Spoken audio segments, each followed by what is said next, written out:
Siguradong hindi mo aakalaing ang dahilan kung bakit nag-aaway ang tatlong lalaking ito ay dahil sa isang aso, pero ang boss ay nakatingin lang sa kanyang tauhan na sinasaktan at hindi gumagalaw.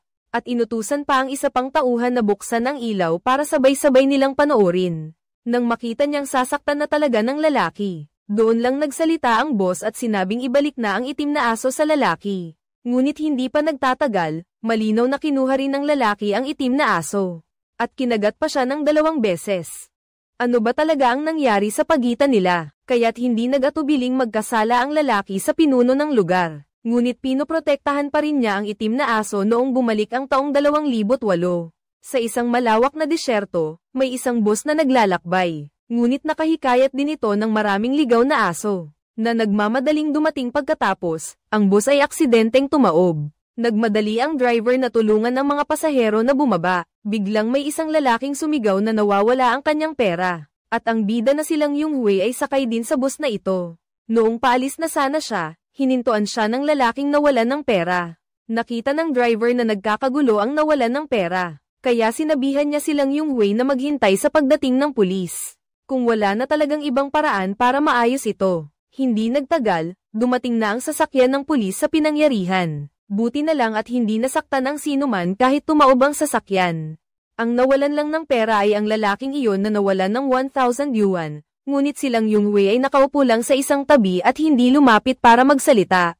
Pagkatapos malaman ng pulis ang lahat ng detalye, habang hinahati ang mga tao para magtayo ng sasakyan, iniimbestigahan din ang personal na impormasyon nilang Yonghui. Hindi inaasahan, silang Yonghui ay isang bagong dating na nakalaya mula sa kulungan. Nang siya ay pinalaya, siya rin ay isang kilalang tao dito. Pagkatapos, inutusan siya ng pulis na sumakay sa sasakyan, ngunit lihim siyang umalis. Dahan-dahan siyang naglakad sa likod ng bus hanggang sa dumating siya sa bayan ng Gamabina. Sa oras na iyon, may anunsyo sa loudspeaker ng barangay tungkol sa isang itim na aso na pinaghihinalaang may rabies.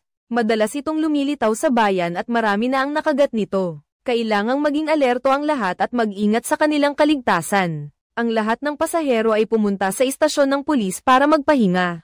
Habang silang Yonghui ay kailangang habarin ang lahat ng damit niya. Para patunayang hindi siya magnanakaw pagkatapos ng inspeksyon, wala namang nakita. Agad siyang umalis sa istasyon ng pulis at nagtungo sa isang kainan para kumain. Napansin din siya ng mga customer sa kainan, at lihim na nagbubulungan sa likuran niya. Sa sandaling iyon, lumapit ang may-ari sa harap nilang Yonghui at sinabi sa kanya. Ang matandang kapitbahay sa nayon ay kakamatay lang at pinapapunta siya para dumalo sa libing. At binigyan pa siya ng sigarilyo bilang patunay. Pagkatapos kumain, nagbayad silang Yonghui. Hindi niya inaasahan na ibabalik ito ng may-ari. Una ay para imbitahan siyang kumain. At pangalawa, luma na raw ang perang ito at hindi na magagamit. Pagkaalis nilang Yonghui sa kainan, bigla niyang nakita ang itim na aso. Napakabangis nito at patuloy na tumatahol sa kanya. Nang pulutin nilang Yonghui ang kahoy, hindi na siya sinundan ng aso, kundi na natili at nagmamarka ng teritoryo. Mukhang doon ang pugad nito. Hindi na nakipag-away silang Yonghui at mabilis na umuwi, ngunit hindi niya mabuksan ang kandado ng kanyang bahay. Matapos magtanong sa kapitbahay, nalaman niya na mula pa noong ikinulong siya. Pinalitan ng tatay mo ang kandado pagkasabi niya ay pumasok siya sa loob para kunin ang susi. Pagkatapos ay pinayuhan niya silang Yonghui na samantalahin ng oras para bisitahin ang kanyang ama. Kasalukuyan siyang nasa zoo at umiinom araw-araw. Kaya humihina na rin ang kalusugan niya pagpasok nilang Yonghui sa bahay ay nagsimula siyang maglinis. Ang resulta, pagdating ng gabi, may nagtapon ng bato sa salamin ng bahay niya. Nangangahas ka pang bumalik dito, hindi pa tapos ang problema mo sa pamilya ho. Sa susunod na araw, ako na ang makikipag-usap sa iyo. Tahimik lang silang Yonghui at walang sinabi. Sa buong araw, hindi siya nakapagsalita ng kahit ilang salita. Nang araw pagkatapos, nag-ikot siya sa labas ng zoo sakay ng lumang motorsiklo. Pagkatapos ay umakyat sa pahingahan sa tuktok ng bundok. Tinitingnan niya mula sa malayo ang kanyang abalang ama, pagkatapos ay pumunta siya sa palengke. Nakita niya na may nakadikit na anunsyo ng paglilipat ng tindahan sa rolling door. Hindi alam kung ano ang isinusulat niya sa notebook. Sa sandaling iyon ay dumating din ang pulis sa palengke. Sumilip ang pulis at sinabihan silang Yonghui na sumakay sa sasakyan. Siya si Pulis Liu, isa ring lumang kaibigan nilang Yonghui. Dinala ni Pulis Liu silang Yonghui para maglibot at tinanong kung malaki na ba ang pagbabago ng bayan na nakita nilang Yonghui. Ngayon, paunti ng paunti ang mga tao sa bayan, maraming lugar na ang napabayan. Kaya nagpa siya ang gobyerno na muling planuhin. Kung saan dapat sirain, sisirain, kasama na ang teatro. Kung saan minsan ay naging aktor silang Yonghui. Marahil malapit na ring mapunta sa zoo. Pinayuhan ni Pulis Liu silang Yonghui na samantalahin ng oras para bisitahin ang kanyang ama. Kailangan mo pa ring bumalik sa pamilya mo. Lahat ay nagsasabing kinagat siya ng aso kaya siya naging ganito. Ngunit nakita ko na hindi rin pala siya kaklase ninyo. Pagkatapos ay pinayuhan siya ng pulisya tungkol sa mga dapat niyang tandaan. Huwag siyang basta-basta lalabas-masok sa subdivision kapag wala siyang ginagawa. At regular na mag-report sa istasyon ng pulisya tungkol sa pag-unlad ng kanyang kaisipan. Ngunit silang Yonghui ay dating sikat sa bayan. Nakatanggap ng parangal at nagkaroon pa ng banda. Ngayon ay kailangan niyang maging isang huwaran. Magbigay ng magandang halimbawa bago pa man ibigay ng pulisya ang kanyang id. Huwag kang tumawa, nagpapapicture ako para sa id. Mabilis na kumalat ang balita na silang Yonghui ay makakalabas na ng kulungan ng maaga. Kumalat ito sa lahat ng kalsada at eskinita. Ang dating miyembro ng banda ay nakikipagkwentuhan habang karga ang bata. Matagal nang disbanded ang banda, at ang susunod na plano nilang Yonghui ay magbukas ng internet cafe. Ngunit hindi siya pinapansin. Pumunta siya sa isang lugar para tawagan ang kanyang ate. Kasalukuyan siyang nahihirapan, ngunit talagang nahihiya siyang humingi ng pera sa ate niya. Ngunit tinanong naman ng ate niya ang tungkol sa bayad pinsala sa paggiba ng bahay. Sa sandaling iyon, pinunit niya ang isang papel na may nakasulat na reward. Basta mahuli lang yung itim na aso, makakakuha siya ng 1,000 yuan. Kaya bumalik siya sa abandonadong gusali, naghahanap ng pwesto para maghintay, at tama nga, nakita niya ang itim na aso na eksaktong kapareho ng nasa poster. Nagmadaling bumalik silang Yonghui para gumawa ng panghuli ng aso. Pagkatapos ay kumuha siya ng sako, at pagkatapos niyang may handa ang lahat, pumunta siya sa lungga ng aso. Nagpatuloy siya sa paghihintay, pagkatapos ay nagtago siya sa sulok at naghintay na lumabas ito. Handa na sanang kumilos silang Yonghui, ngunit masyado niyang minamaliit ang kakayahan nitong lumaban. Agad na lumingon ang itim na aso at tumakbo, ang bilis nitong tumakbo. Paano mahahabol siya ng isang ordinaryong tao tulad nilang Yonghui? Dinala siya ng aso sa kaliwa at kanan. Sa loob ng ilang sandali ay nawala na ito, ang resulta, kinagat siya ng ilang beses. Nagmadaling umuwi para magpahid ng gamot, talagang malas. Kinabukasan, nagmaneho ulit silang Yonghui papunta sa parking area sa tuktok ng burol. Pagkatapos tumingin mula sa malayo, hinanap niya ang ama niya, ang music hero ng stage play. Ngunit ngayon ay isa na siyang welder. Nang makita silang Yonghui, labis na nasabik ang kabilang panig. Agad siyang hinailan nilang Yonghui para kausapin ilang araw ang lumipas. Silang Yonghui ay pumunta sa istasyon ng pulisya upang magsulat ng ulat ng pag-unlad ng kaisipan. Sinabi ni Pulis Liu kay Lang Yonghui na ang mga aso, naligaw na nabubuhay ng grupo ay naging malaking panganib dito. Bukod pa rito, ang bayan ay naghahanda na magtayo ng ilang bagong pabrika. Upang makabuo ng magandang kapaligiran, nagtayo ang bayan ng isang pangkat ng pagpapatrolya. Nairehistro na kita para kay Lang Yonghui at saka ko na rin naalala na ipaalala. Kailangan mong bantayan lagi ang pamilya ni Huduti. Kapag may nangyari, agad mo akong ipagbigay alam, okay na yun. Ilang araw ang lumipas, inutusan ng gobyerno ang bawat pamilyang nag-aalaga ng aso. Nakumuha ng sertipiko para sa kanilang mga aso dahil pagkatapos nito ay kailangan nilang hulihin ang mga ligaw na aso sa malawakang paraan. Upang maiwasan na makasakit sila ng tao pagdating ng gabi, nagtipon ng patrol team sa kainan. Pinagsabihan ang mga miyembro tungkol sa mga bagay na dapat tandaan kapag lumalabas. Kapag ginagampanan ng tungkulin, huwag istorbohin ang mga tao. Kapag humuhuli ng aso, kailangan mong protektahan ang sarili mo. Habang hindi siya nasasaktan, bumaba silang Yonghui sa kusina para tumulong. Ang lalaking nagluluto ay matalik niyang kaibigan mula pagkabata. Dati, nakulong siya ng ilang taon dahil sa pakikipag-away. Paglabas niya ng kulungan, palagi siyang sama-sama kay Uncle Yao sa negosyo. Sa pagkakataong ito, inutusan ng kapitan silang Yonghui na ipakilala ang sarili niya. Nang makita ni Uncle Yao na medyo nag-aatubili siya, agad siyang inasikaso. Pagkatapos ng maikling pagpapakilala, hinikayat ng kapitan ang lahat na maging patas sa pagtrato. Kay Lang Yonghui, at huwag siyang diskriminahin.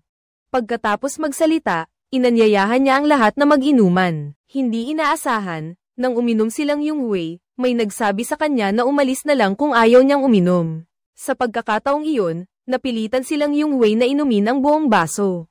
Kinabukasan, opisyal na sinimulan ang paghuli ng aso. Lahat ay may dalang lambat at nagtutulungan, tanging silang Yonghui lang ang nakatayo sa beranda. Hindi nakikilahok sa ginagawa ng lahat, may mga reporter ding dumating para mag-interview. At alam nilang Yonghui na ang lahat ng mahuhuling aso ay dadalhin sa katayan. Pagkatapos ng trabaho, bawat isa ay nakatanggap ng 200 yuan. Ang aksyon na ito ay nagdulot ng matinding hindi pagkagusto sa dalawang kasamahan niya. Kinwestiyon nila silang Yonghui kung bakit niya pinalaya ang mga aso. Nakita nilang Yonghui na hindi pa rin nagsasalita, tila hindi pa rin siya kumbinsido. Kaya sinaktan nila siya, ngunit hindi ito pinansin nilang Yonghui. Mabilis itong kumalat sa kaalaman ni Uncle Yao. Ngunit hindi maiwasan nilang Yonghui na gawin ito, kung hindi niya alam kung paano ipapaliwanag kay Police Leo. Pagkatapos ay inutusan niya ang kanyang mga tauhan na imbestigahan ang mga aso sa bahay. Dahil kahit gaano sila kasipag nahulihin ang mga aso, madalas pa ring nangyayari ang mga insidente ng kagat ng aso. Ang mga may-ari ng aso na wala pang sertipiko ay ayaw pa ring sumunod. Ay kailangang isuko ang mga aso sa oras na aalis silang Yonghui. Tinawag siya ni Uncle Yao at gustong ilipat siya sa transport team. Tumango rin silang Yonghui bilang pagsang-ayon. Kinabukasan ay sinimulan ng mga miyembro ang pag-iinspeksyon sa mga aso sa bahay. Hindi inaasahan na hihingi sila sa mga tao ng 150 yuan bago sila magbigay ng sertipiko para sa aso. Ngunit kung hindi sila magbibigay ng sertipiko para sa aso, agad na kukunin ang kanilang mga alagang aso. Nakita nilang Yonghui sa tabi na malungkot at umiiyak ang maliit na batang babae. Agad niyang binuhat ang tuta para yakapin ito ng batang babae at tumakbo. Hindi na rin nakatiis ang mga tao at hinaranggan ng sasakyang nagdadala ng mga aso para hindi ito umalis. Alam na nila na ang mga aso ay hindi dinadala sa animal shelter, kundi ibinebenta sa kainan ng aso. Silang Yonghui ay nagmaneho papunta sa lugar kung saan kinokolekta ang mga aso. Ibinenta niya ang lahat ng aso sa sasakyan sa halagang 1,000 yuan. Pinanood pa niya ang sasakyang nagdadala ng mga aso palayo. Hindi niya alam kung ano ang magiging kapalaran nila, dahil sobrang bigat ng kanyang nararamdaman. Pumunta siya sa inabandonang bungee jumping site para tumalon. Ngunit sa sandaling iyon, dumating si Ho ang magkakatay kasama ang mga tao at kamera. Umakyat siya sa bungee jumping platform at naglagay ng kung anong likido sa lubid.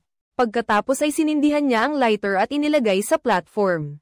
Kung malas silang Yonghui ngayon, mamamatay siya rito. Ang resulta, silang Yonghui ay buhay pa rin at malusog. Bukod pa rito, dumiretso pa siya sa bahay ni Butcher Ho at naglagay ng kaunting pera sa mesa. Siyempre, hindi pinansin ni Butcher Ho ang perang iyon. Ganito lang ba ang halaga ng buhay ng apo mo? Yumuko ng malalim silang Yonghui, at pagkatapos ilagay muli ang lighter sa mesa, umalis na siya. Kinabukasan ay ang libing ni Lolo, at dumalo rin silang Yonghui. Ngunit parang nakalimutan ng may-ari ng noodle shop ito. Sa halip, mukhang nag-aatubili siya bago niya inakay silang Yonghui sa mesa ng mga bata. Si Uncle Yao ay nagbigay ng pagbati at pagkatapos ay pumunta sa ibang mesa. Silang Yonghui ay nagbuhos ng alak sa baso at nag-aalangan. Ngunit hindi siya tiningnan ni Uncle Yao at agad na nagtungo sa ibang lugar. Kinabukasan, may sumigaw na nakita na ang itim na aso. Agad na umalis ang mga miyembro ng grupo, at silang Yonghui ay nagmaneho upang sumunod. Hinahabol ng mga tao ang itim na aso, at sa isang iglap, tumakbo ito papasok sa abandonadong gusali. Hinabol din ng mga naghuli ng aso, at pagkatapos ng kaguluhan, isinakay sa sasakyan ang itim na aso. Pagkatapos, inutusan silang Yonghui na dalhin ito sa lugar ng pagtitipon ng mga aso. Matagal na tinitigan nilang Yonghui ito bago umalis. Sa kasamaang palad, mayroong sandstorm ngayong araw kaya tumaob ang sasakyan. Nagtago silang Yonghui sa loob ng cabin at hindi naglakas loob na lumabas hanggang sa dumating ang gabi. Ang itim na aso ay nakayuko sa kanyang kandanggan, nanginginig. Narinig nilang Yonghui ang pag-iyak kaya lumapit siya sa kulungan ng itim na aso. Pagkatapos ay binuhat niya ito papasok sa cabin sa malamig na gabing ito. Isang tao at isang aso ang nagpapainitan sa isa't isa. Ngunit nang takpan nilang Yonghui ang sirang pinto gamit ang lambat, nagbago na naman ang ugali ng itim na aso. Patuloy itong tumatahol at kinagat pa ang braso nilang Yonghui. Naikinagalit nilang Yonghui kaya sinipa niya ng malakas ang kubo. Pagdating ng umaga at sisimulan na nilang umalis, silang Yunghui ay nasa loob ng kubo. At ang itim na aso ay bumalik na sa kulungan. Nang magising silang Yunghui, nasa dormitoryo na siya. Dinala rin doon ang itim na aso. Ang aktres na si Grape ay pinapainom ito. Nalaman pala na ang mga taong ito ay isang naglalakbay na grupo ng mga mananayaw. Si Grape ay isang belly dancer. Inimbitahan pa niya silang Yunghui na manood ng kanilang palabas kapag siya ay libre. Pagbalik nilang Yunghui sa bayan, ang unang ginawa niya ay magpabakuna laban sa rabies. Ngunit sa unang beses na nakagat siya, hindi siya agad nagpabakuna. Nang malaman ng matalik niyang kaibigan ang nangyari, sinuri pa nito ang temperatura ng katawan niya, at talagang bahagyang nilalagnat siya. Pagkatapos, sinimulan ng kaibigan niyang suriin ang bawat sintomas. Nagsimulang matakot sa tubig silang Yunghui, pati na rin sa liwanag. Kaya't pinilit ng kaibigan niyang manatili sa loob ng bahay silang Yunghui. Ako na ang magdadala ng pagkain para kay Lang Yunghui sa tamang oras. Ganon na nga, silang Yunghui at ang itim na aso ay muling magkasama. Sa loob ng bahay, walang tigil ang tahol ng aso, masakit ang sugat, takot sa liwanag, takot sa tubig, takot sa hangin, at lagnat, lahat ay sintomas ng rabies. Maging tao man o aso, basta't magkaroon ng sakit, tiyak na mamamatay. Silang Yunghui ay makakakuha lamang ng payo mula sa kanyang kaibigan noong bata pa siya. Gamit ang paraan ng pagmamasid sa loob ng 10 araw, pagkatapos ay pagmasdan ng itim na aso sa loob ng 1 linggo. Kung sa oras na iyon ay buhay pa ito, ibig sabihin ay hindi ito nagkaroon ng rabies. Ngayon, ang taong natatakot para sa itim na aso na baka may mangyari ay silang Yunghui. Tuwing natutulog ang itim na aso, lagi siyang dinadalaw para tingnan kung patay na ito. Noong araw na iyon ay araw ng pagtatanghal ng pangkat ng sayaw at musika, nagsuot ng maskara silang Yunghui at palihim na umakyat sa pader palabas. Nang makita siya ni Grape, labis siyang natuwa ngunit nang magsimula pa lamang ang pagtatanghal. Nagkaroon ng problema ang motorsiklo ng pangkat ng pagtatanghal. Nakita ito nilang Yunghui at nagboluntaryong tumulong sa kanila sa pag-aayos ng motorsiklo. Nakita ito ni Grape at inanyayahan siyang sumama sa pangkat ng pagtatanghal.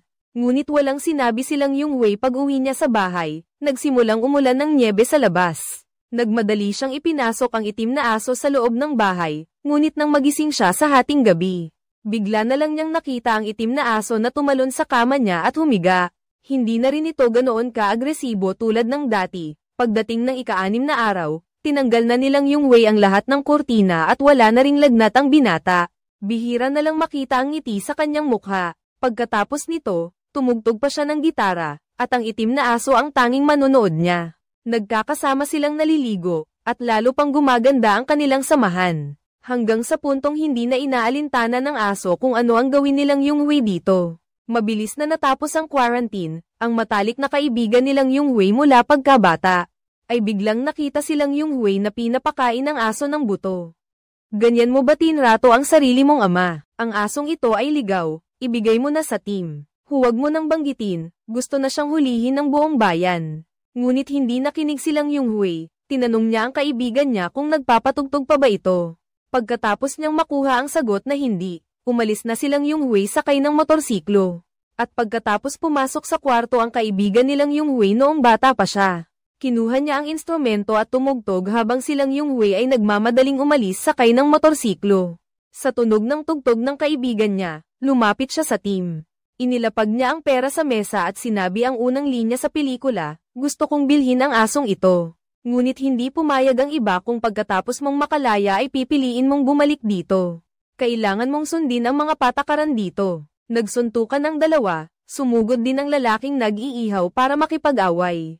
Ang tatlong natitira ay tahimik na nanood na parang nakakita ng mga batang nag-aaway. Sinabi pa ni Uncle Yao na buksan ng mga tauhan ang ilaw at pagkatapos ay pinigilan silang Yunghui. Nagalit na galit at handang manakit at sinabi kay Lang Yunghui, iyo ang asong iyon, saka umalis silang Yunghui sakay ng motorsiklo. Kinabukasan, gaya ng dati, umakyat siya ng mataas para tingnan ang lugar ng tatay niya. Ngunit ngayong araw na iyon ay tinawagan nilang Yunghui ang kanyang ama at pagkatapos ay pumunta sila sa zoo. Pagkatapos ng maikling panahon na magkasama ang mag-ama, naghanda na namang umalis silang Yunghui sakay ng motorsiklo. Sa sandaling iyon ay biglang inihagis sa kanya ng kanyang ama ang isang passbook. Hindi nagsalita ng kahit anong pag-aalala para sa anak at tanging pagtalikod at pag-alis na lamang ang ginawa. At silang Yunhui ay lumabas at muling nakita si Hu Dazai.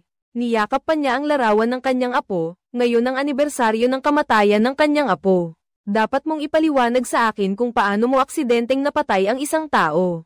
Ano ang tawag sa aksidenteng pagkahulog sa bangin? Dinala sila nilang Yunhui sa bangin kung saan nangyari ang insidente. Hindi na nagpaligoy-ligoy pa si Hu Butcher. Una, tumawid sa sirang tulay. Iyon. Pangalawa, lumuhad sa harap ng tatlong alaala, tapos na ang usapan. Hindi inaasahan, pagkasabi nito ay agad na pinaandar nilang Yunhui ang motorsiklo. Habang paakyat siya sa sirang tulay, may asong walang tigil sa pagkahol sa tuktok ng bundok. Iyon ay ang itim na aso at isa pang aso. Pinakinggan ng mabuti nilang Yunhui, hindi ba ito ang huni ng itim na aso? Agad siyang tumakbo patungo sa bahay. Hanggang sa pagdating ng gabi, pag-uwi ko, nakabukas ng malaki ang pinto. Dagdag pa rito, may mga bato sa labas ng pinto at ang kapitbahay na puno ng dugo sa ulo ay nakaupo sa lupa. Pala, si Butcher Hu ang pumasok sa bahay kaya tumakbo ang itim na aso para hanapin ka. Kinabukasan ng umaga, binalutan nilang Yunhui ng ilang malalaking kadena ang kanyang leeg. Gumamit ng tela para mahigpit na atali ang kanyang mga kamay nang dumaan siya sa isang gusali. Nagkataon. Nakita ng itim na aso silang Yunhui kaya agad itong sumunod. Dumating silang Yunhui sa tindahan ng karne ni Butcher Hu. Pagkatapos gamitin ang kadena para isara ang pinto, diretsong pumasok siya sa loob. Tanungin mo sila kung sino ang nanakit sa kapitbahay mo. Pagkatapos, hindi sila nagkasundo kaya nag-away sila. Nang marinig ng itim na aso ang ingay, agad itong tumalon sa bintana papasok sa bahay dahil nag-aalala itong protektahan ng amo nito. Pagkatapos ng ilang sagupaan, may nagbukas ng kandado. Sa oras na iyon, umalis na ang lalaki at ang aso, at sa huli, kumuha ng litrato ang matalik na kaibigan nilang Yunhui para sa itim na aso.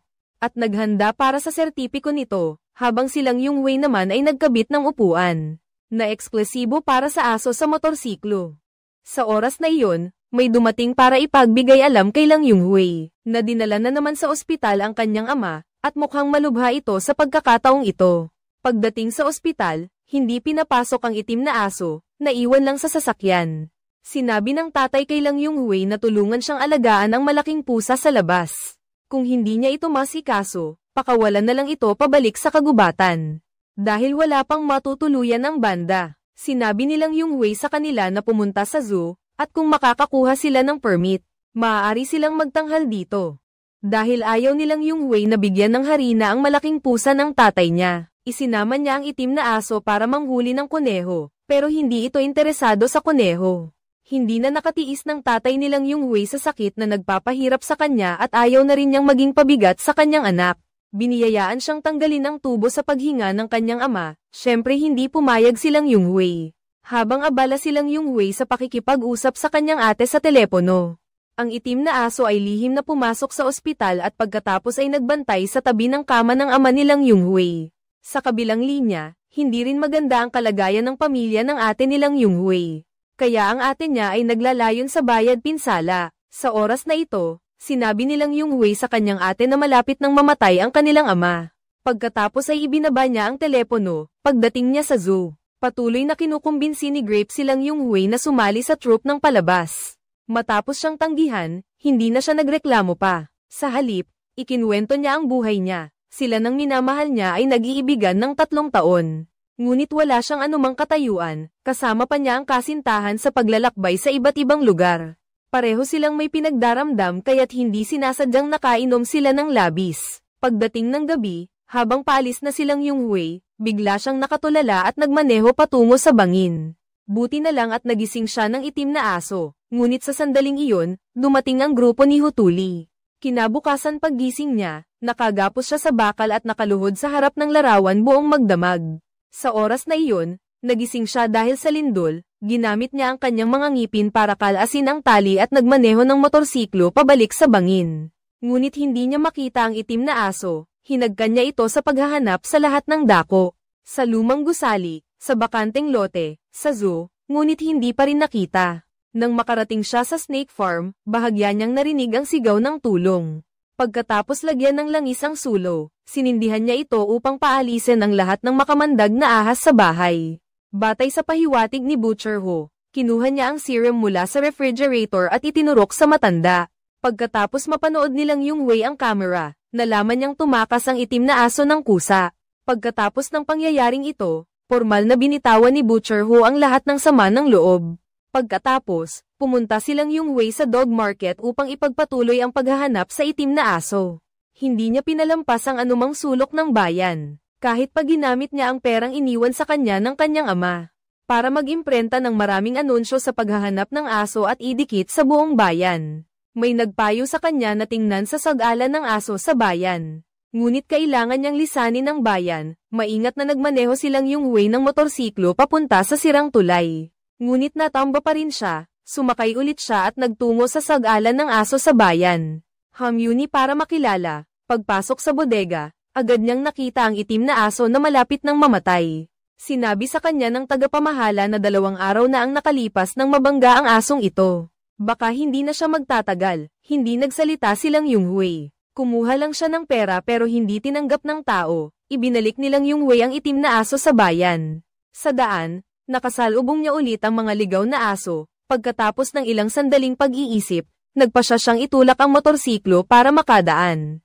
Hindi inaasahan, tinitigan lang ng mga ligaw na aso na umalis sila. Sumakay ulit silang Yunhui sa motorsiklo para ihatid ang itim na aso pauwi. Sa liwanag ng paglubog ng araw, hindi na sila hinabol ng mga ligaw na aso papunta sa zoo. Ang mga artista ng palabas ay nag-iimpake na para umalis. At pagkatapos marinig ni Hu Butcher na nakabalik na ang itim na aso, bigla siyang dumalaw sa bahay at nagdala pa ng karne ng kambing para sa itim na aso. Sa bibig niya, sinasabi niya ang iba't ibang bagay. Araw-araw, taon-taon, silang Yunhui ay kailangang lumuhad pa rin.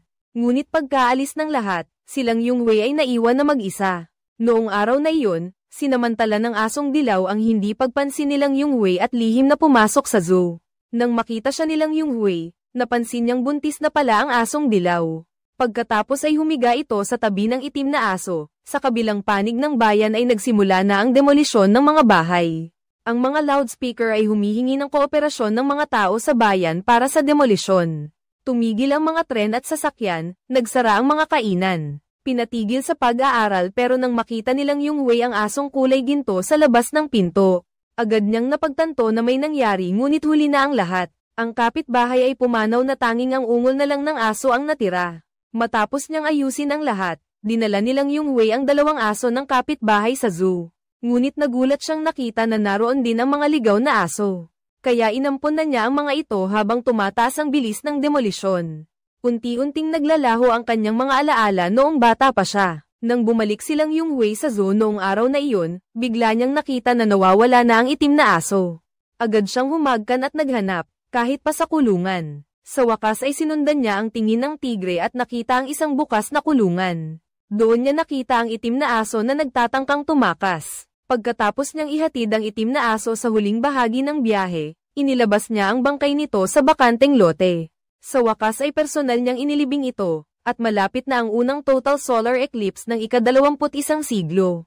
Nagmamadali ang lahat patungo sa pinakamagandang lugar para panoorin. Tila wala nang gaanong tao sa bayan. At sa oras na iyon, may isang lalaking dumating sa zoo.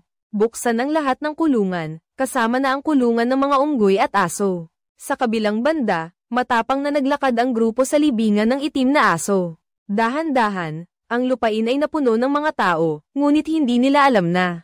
Sa araw na iyon, nang dumating ang total solar eclipse sa bayan, biglang may isang tigre na matapang na naglalakad sa kalye. Isang kamelyo ang naglalakad sa gitna ng mga guho ng gusali, at ang mga unggoy ay nagbukas ng ilaw sa isang bar. Ang buong bayan ay naging amusement park ng mga aso at tigre. Diretso patungo sa riles ng tren kinabukasan. Silang Yunhui at ang kaibigan niya noong bata pa ay nakatingin mula sa itaas sa asong dilaw.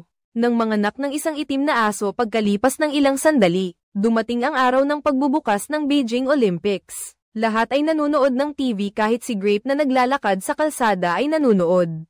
Samantalang silang Yunhui ay inaalagaan ng kanyang ama sa araw na iyon, nag-abala siyang magbuhos ng isang mangkok ng alak.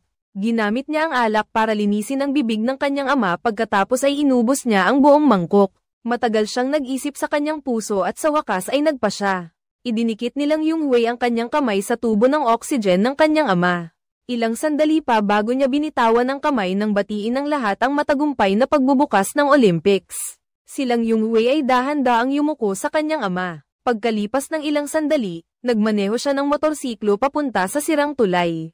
Sa pagkakataong ito, tinanggal na ang upuan ng aso. Nag-isip sandali silang Yunhui. Pagkatapos ay inilipat muna niya ang bag sa kabilang panig. Pagkatapos ay nagbigay siya ng momentum at pinabilis ang takbo, ngunit nabigo pa rin. Narinig ng maliit na itim na aso sa loob ng bag ang tunog. Kaya't sumilip ito, at sa ganoong paraan, nagpatuloy sila sa paglalakbay, isang tao at isang aso. Hindi ko alam kung ano ang iniisip nilang Yunhui, bigla siyang napangiti. Nagtatapos na ang kwento dito, ito ang kabuuan ng pelikulang Black Dog. Sa tingin ninyo, maganda ba ang pelikulang ito? Kung oo, mag-comment ng numero 1. Kung medyo normal lang, mag-comment ng numero 2. Salamat sa inyong pagsubaybay. Paalam at magkita-kita tayong muli.